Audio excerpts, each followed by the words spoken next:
سوال نمبر 251، کیا علم نجوم کا جادو کے ساتھ کوئی تعلق ہے؟ سیدنا ابن عباس رضی اللہ عنہما سے مروی ہے، انہوں نے کہا کہ رسول اللہ صلی اللہ علیہ وسلم نے فرمایا، جس نے نجوم کا کوئی علم حاصل کیا اس نے جادو کا ایک شعبہ حاصل کیا، جتنا زیادہ کرے گا اتنا زیادہ جادو حاصل کرے گا۔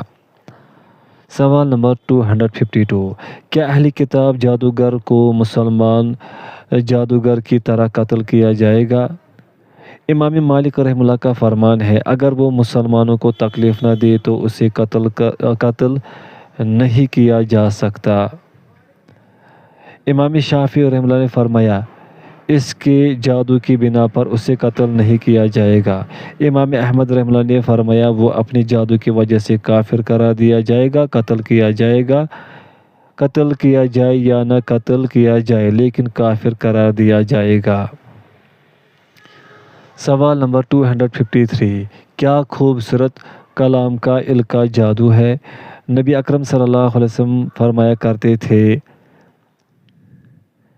بلا شبہ آدمی کی نماز کا لمبا ہونا اور اس کے خطبے کا چھوٹا ہونا اس کی فقاہت کی علامت ہے، پس تم نماز لمبی کیا کرو اور خطبہ چھوٹا دیا کرو، اور بلا شبہ بعض بیان جادو ہے۔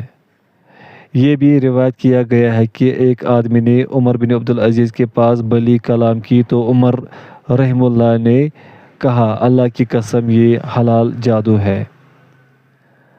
سوال نمبر 254، اس آیت وَاتَّبَعُوا مَا تَتْلُو الشَّيَاطِينُ عَلَى مُلْكِ سُلَيْمَانَ کا سبب نزول کیا ہے؟ اور وہ اس چیز کے پیچھے لگے جو شیاطین سلیمان کے عہد حکومت پڑھتے تھے، اور سلیمان نے کفر نہیں کیا اور لیکن شیطانوں نے کفر کیا کہ لوگوں کو جادو سکھاتے تھے، اور وہ اس چیز کے پیچھے لگ گئے جو بابل میں دو فرشتوں ہاروت اور ماروت پر اتاری گئی، حالانکہ وہ دونوں کسی ایک کو نہیں سکھاتے تھے، یہاں تک کہ کہتے ہم تو محض ایک آزمائش ہیں، سو تو کفر نہ کر۔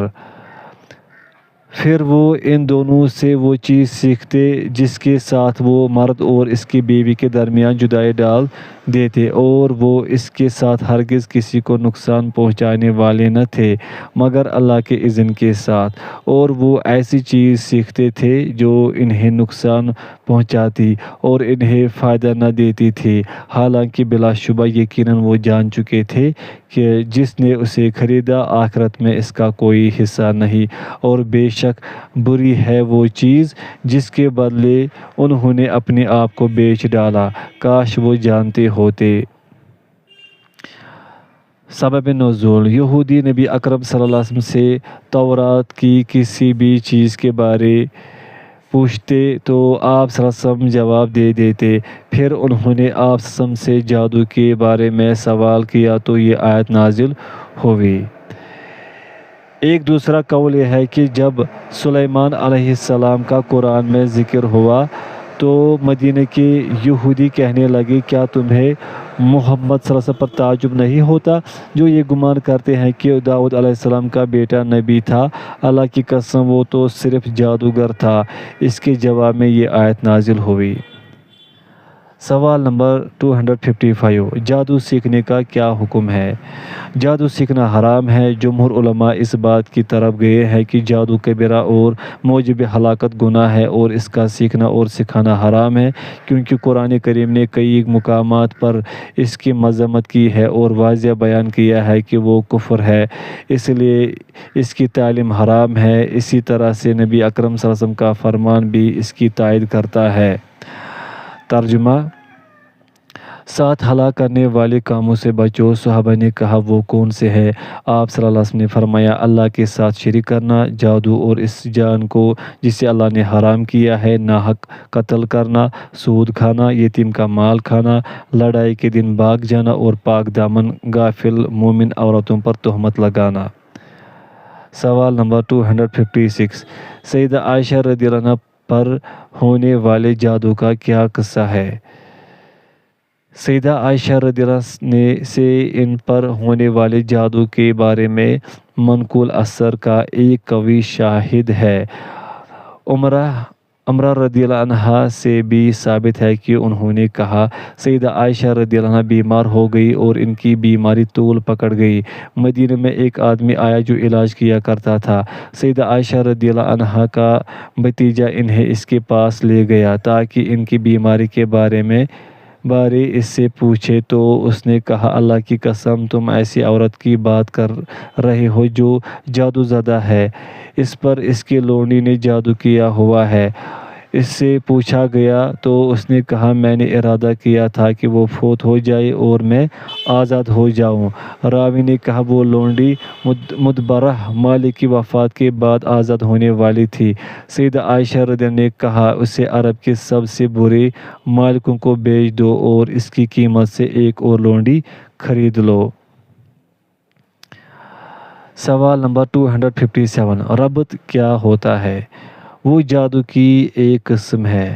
ربط کی تعریف: ربط صحیح و تندرست آدمی کا اپنی اہلیہ کے پاس جانے کی طاقت نہ رکھنے کو کہتے ہیں۔ یہ اس جادو کا نتیجہ ہوتا ہے جو کسی جادوگر نے اس پر کیا ہو اور یہ کام بڑا عام ہے، خصوصاً بستیوں اور سبزہ زاروں میں۔ یہ کام قبیح و حرام اور منکر و شنیع ہے۔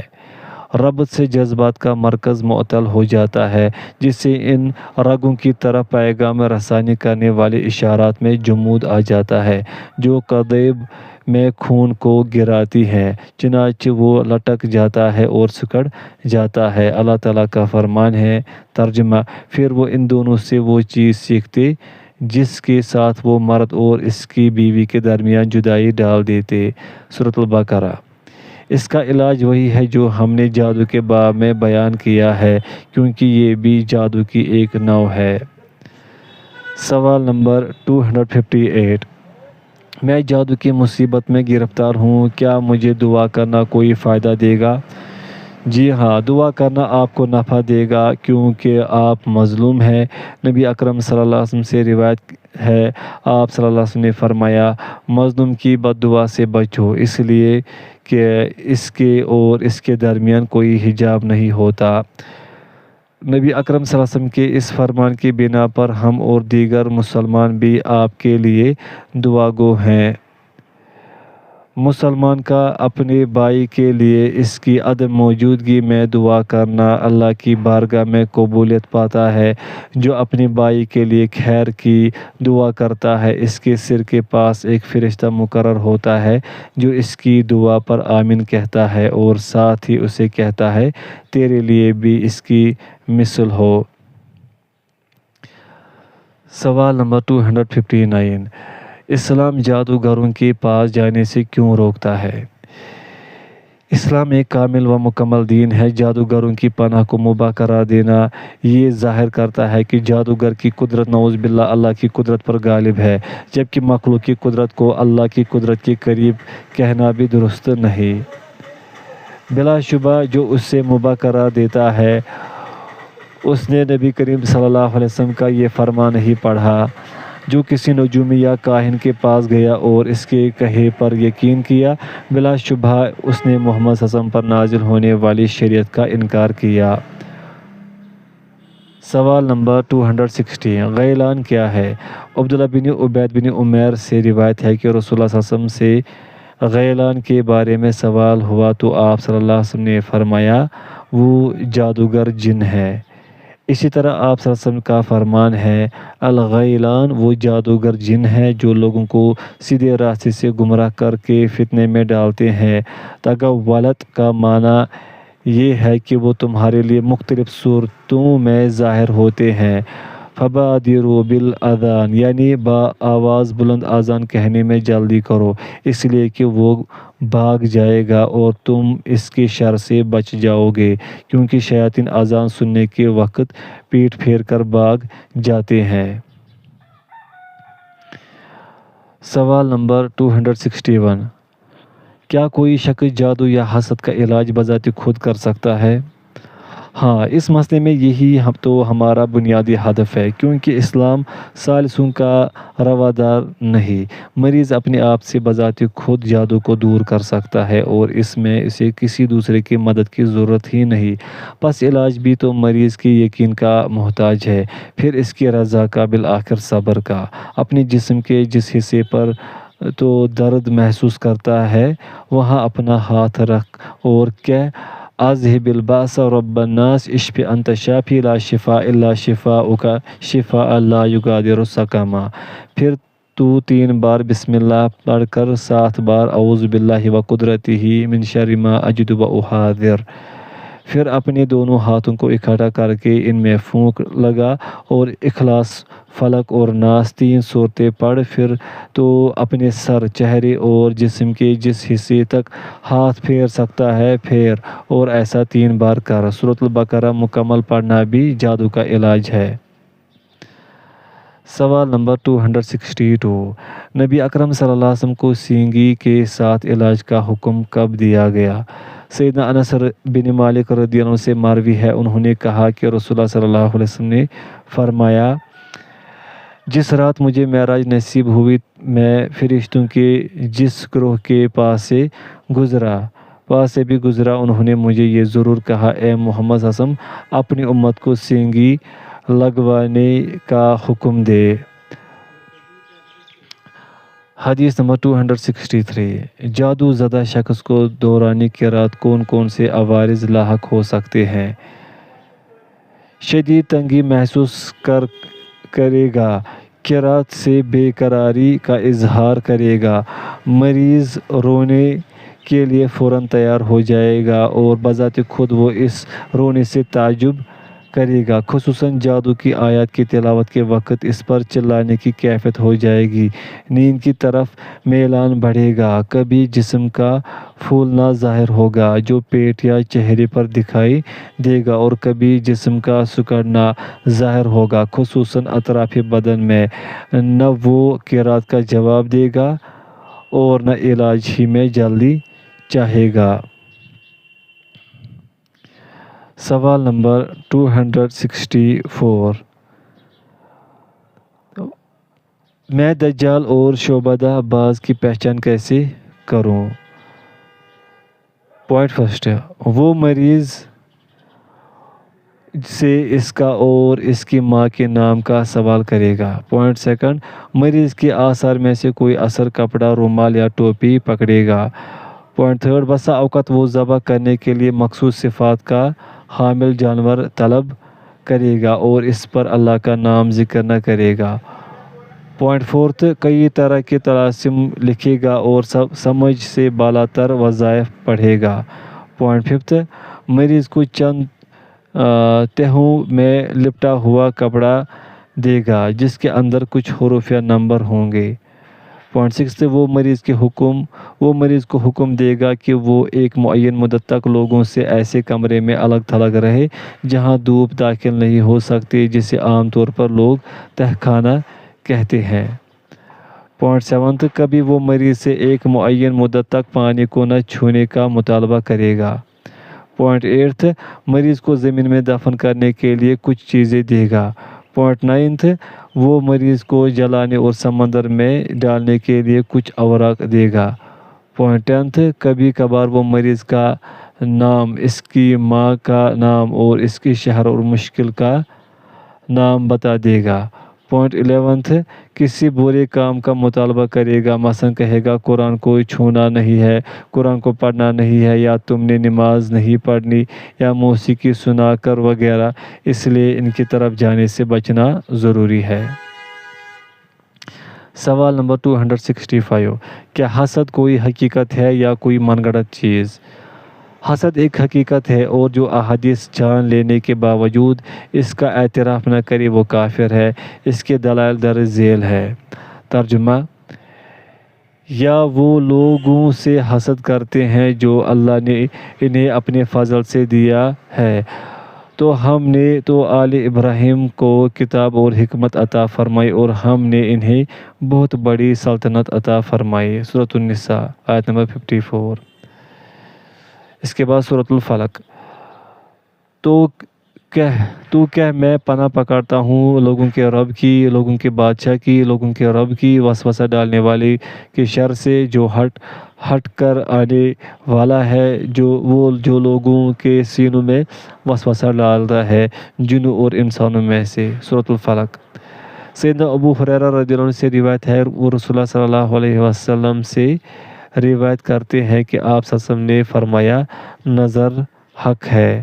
سوال نمبر 266، کیا کوئی چیز تقدیر پر سبقت لے جا سکتی ہے؟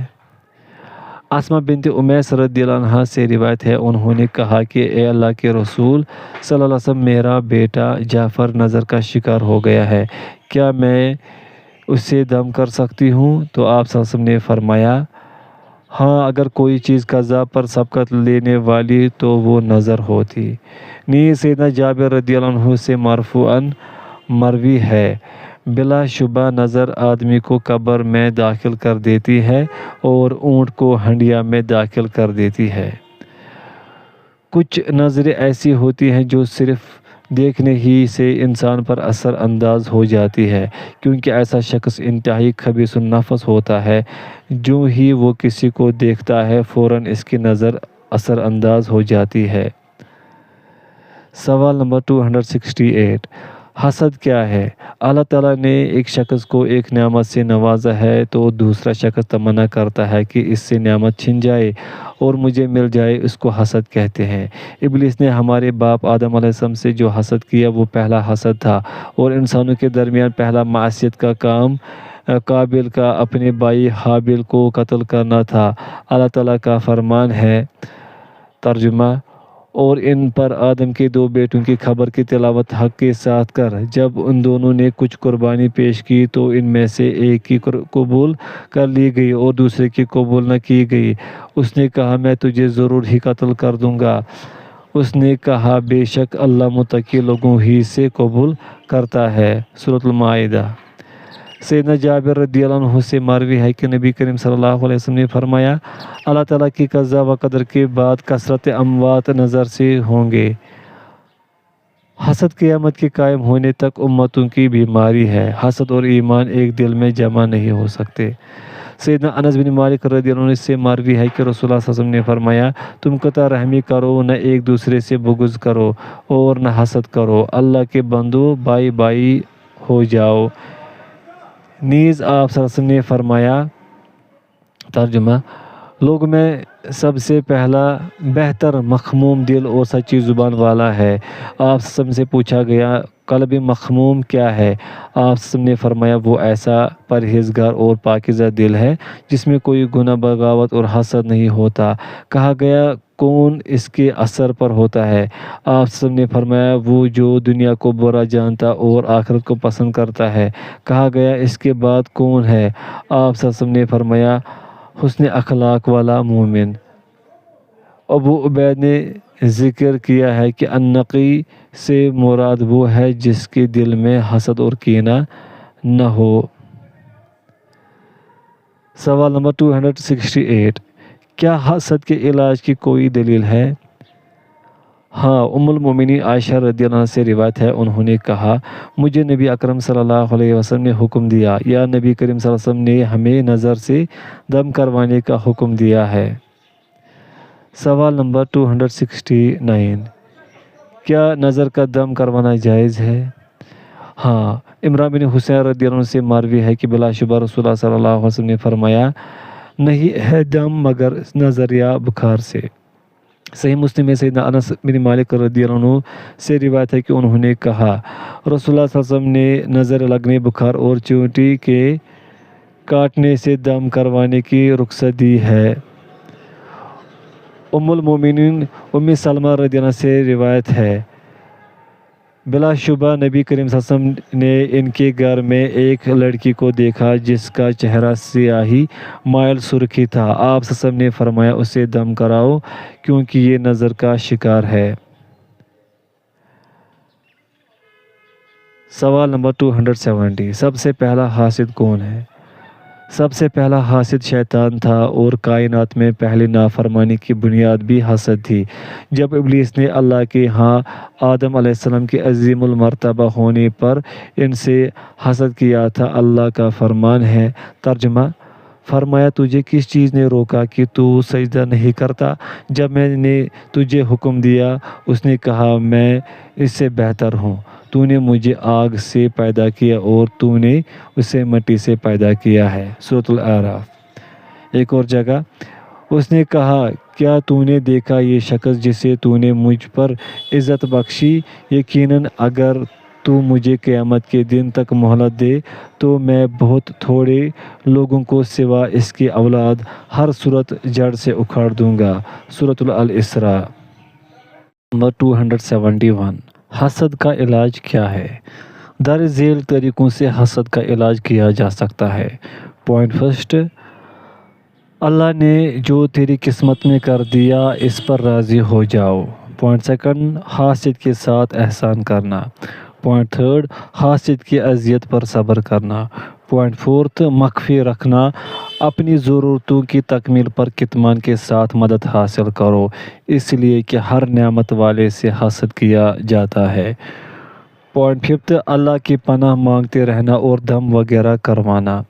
اس کے دلائل یہ ہے۔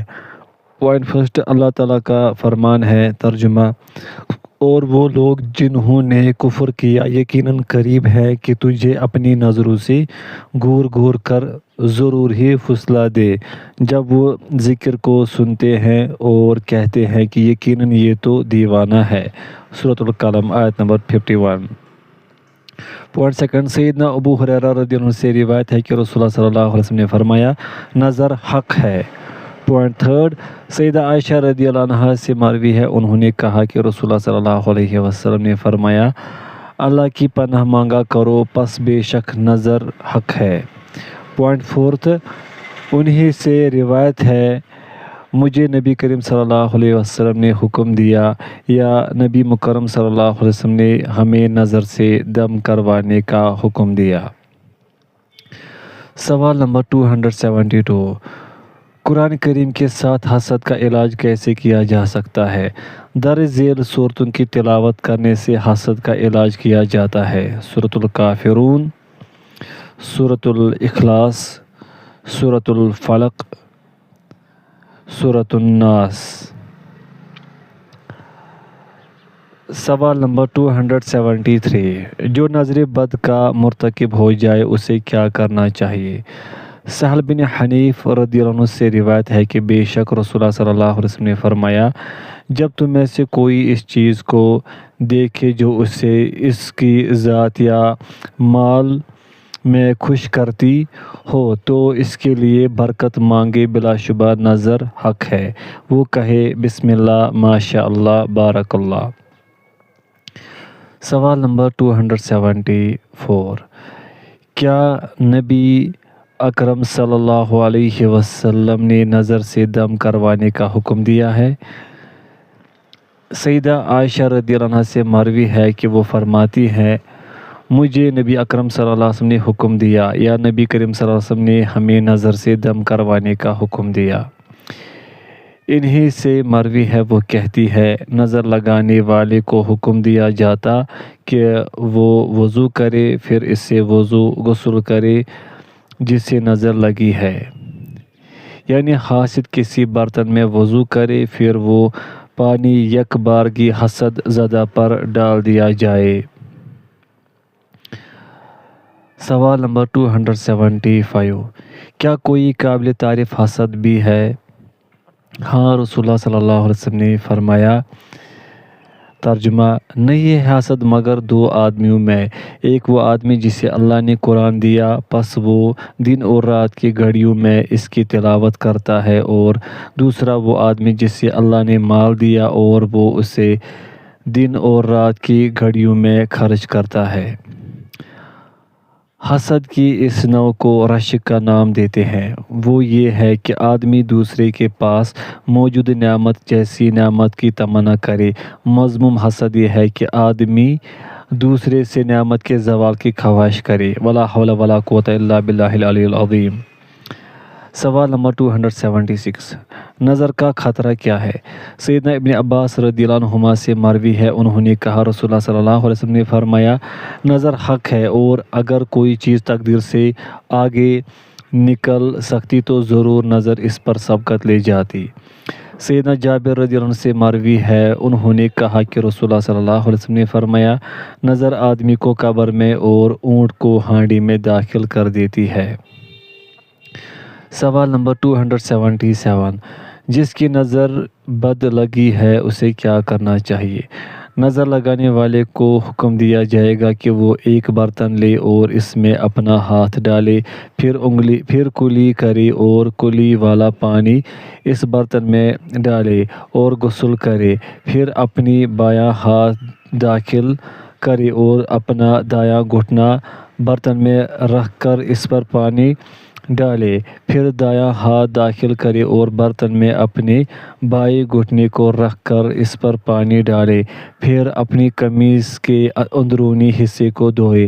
اس دوران میں برتن زمین پر نہ رکھا جائے، پھر جس آدمی کو نظر لگی ہے اس کے پیچھے کھڑے ہو یک بارگی وہ سارا پانی اس کے سر پر ڈال دیا جائے۔ سوال نمبر 278، جب مجھے کوئی چیز اچھی لگے تو میں کیا کہوں؟ آپ بسم اللہ، ماشاء اللہ، اللہم بارک لہ اور اللہم زدہ کہیں۔ سوال نمبر 279، حسد کی علامات کیا ہے؟ نیند کی کمی یا کثرت، پسینہ یا تری، پیشاب کثرت سے آنا، شہوت کی کمزوری، پورے جسم یا بعض اعضاء کا سن ہو جانا۔ سوال نمبر 280، کیا جن بھی انسان سے حسد کرتا ہے؟ ہاں، سیدہ ام سلمہ رضی اللہ عنہا سے مروی ہے کہ بے شک نبی اکرم صلی اللہ علیہ وسلم نے اس کے گھر میں ایک لڑکی دیکھی جس کے چہرے پر صفعہ تھا، تو آپ صلی اللہ علیہ وسلم نے فرمایا اس کو دم کراؤ کیونکہ اسے نظر لگی ہے۔ صفعہ یعنی اس کے چہرے میں کسی جگہ ایسی رنگت تھی جو اصلی نہ تھی۔ النظرہ جن کی نظر سے نظر لگنے کو کہتے ہیں۔ یہ بھی کہا گیا ہے کہ انسان کی طرف سے نظر لگنے پر بھی یہی لفظ بولا جاتا ہے، جبکہ حق بات یہ ہے کہ یہ لفظ عام ہے اور ہر ایک کو شامل ہے۔ امام ابن قیم رحمہ اللہ نے سورۃ الفلق میں اللہ تعالیٰ کے اس فرمان وَمِن شَرِّ حاسد اذا حسد کے بارے میں فرمایا ہے، اس میں لفظ حاسد عام ہے اور جن و انس کو شامل ہے، اس لیے کہ شیطان اور اس کا گروہ مومنین سے اس پر جو اللہ نے انہیں عطا کیا ہے حسد کرتے ہیں، جیسے ابلیس نے ہمارے باپ آدم سے حسد کیا تھا۔ وہ آدم علیہ السلام کی اولاد کا بھی دشمن ہے، جیسے اللہ تعالیٰ نے فرمایا۔ ترجمہ، بے شک شیطان تمہارا دشمن ہے، پس تم اس کو دشمن ہی بناؤ۔ سورہ فاطر۔ لیکن وسواس جن شیاطین کے ساتھ خاص ہے اور حسد انسان شیاطین کے ساتھ خاص ہے، لیکن عرف عام میں وسواس اور حسد ان دونوں ہی کو شامل ہے۔